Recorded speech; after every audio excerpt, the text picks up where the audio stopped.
you're able to, call her and have her on the stand. It becomes a real person. To me, it's much more powerful when you can do that.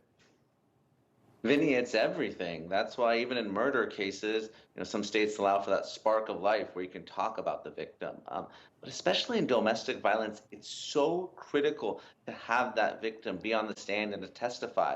Because I've tried a lot of state cases, and I can tell you, more often than not, by the time the case goes to trial, the victim recants, they've reconciled, and those are very challenging cases. So I have to give her credit. This is very difficult to do for victims of domestic violence, is that psychology of abuse. For her to take the stand and to look at those jurors and look at her abuser and tell her story, that's something that's very powerful and something that you absolutely love if you're a prosecutor. Sit here tonight that Jeffrey Paschal's going to take the stand tomorrow. You're the prosecutor tonight. What are you doing to prepare for that? You're just licking your lips because you love it when a criminal defendant takes the stand, because it doesn't always happen.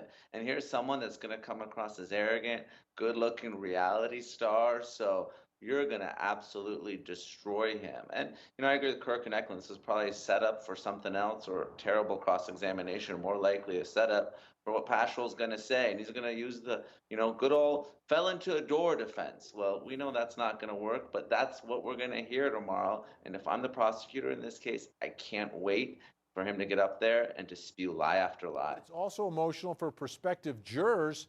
What's it going to be like when it's time to pick jurors for his death penalty trial?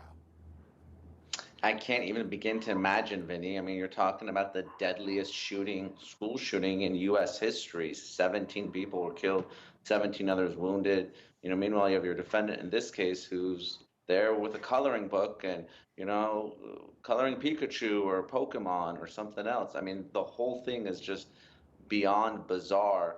The only thing I can think is that they don't want this particular assault to be used as evidence in the penalty phase of the Parkland shooting trial, which we know is going to go to trial because it's a death penalty case. But otherwise, I can't even begin to fathom what's going through the minds of the prospective jurors in this particular case. Yeah, it's tough. And here he is in court facing these battery charges. Telling their entire self-serving story to police at the scene.